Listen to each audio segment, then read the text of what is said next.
Hey everyone, welcome back to my channel. It's officially spring and that means strawberry season.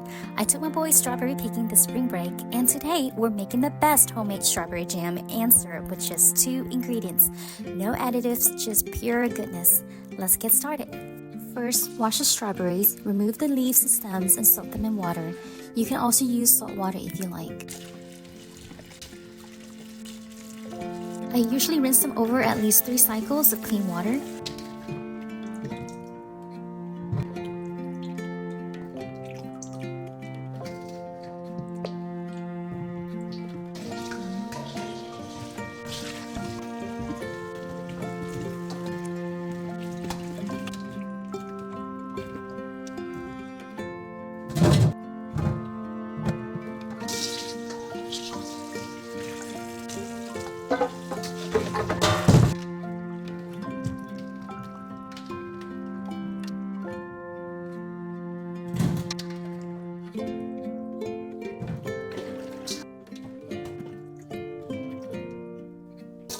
Next, cut off the strawberry tops.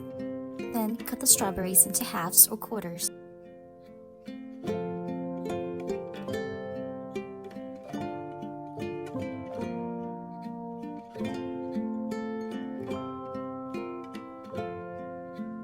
Now, let's make the jam. I'm using 400 grams of fresh strawberries and 150 grams of granulated sugar today.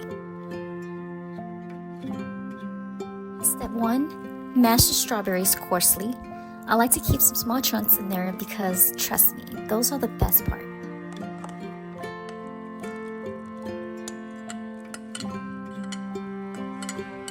Step 2. Add the mashed strawberries and sugar into a pot. Cook them over medium heat until it reaches a full rolling boil. Then, reduce the heat to medium-low.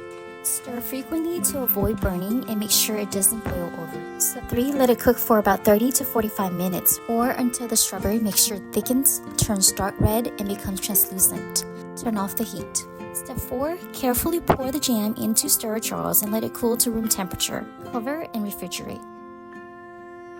And there you have it, the perfect homemade strawberry jam. You can use it as a spread, topping, or even just eat it as a snack. I love adding it to my mixed fruit desserts or simply enjoying a spoonful on its own. So simple, so delicious. Now let's move on to the strawberry syrup. I'm using 300 grams of fresh strawberries and 150 grams of granulated sugar. Step 1. Mash the strawberries well. You can skip the step if you're using a blender. Step 2. Blend the strawberries with a blender or immersion blender. It doesn't have to be perfectly smooth.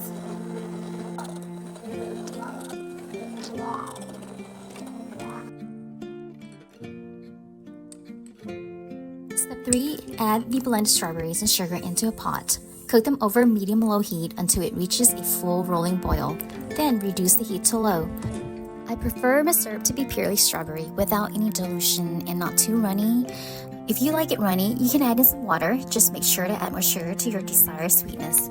Stir frequently to prevent burning and keep it from boiling over.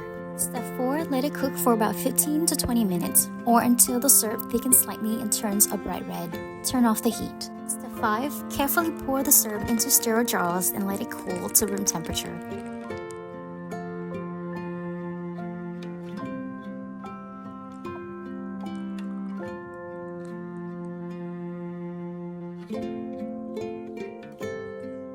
Cover and refrigerate. You can use the strawberry syrup as a dessert topping or in drinks.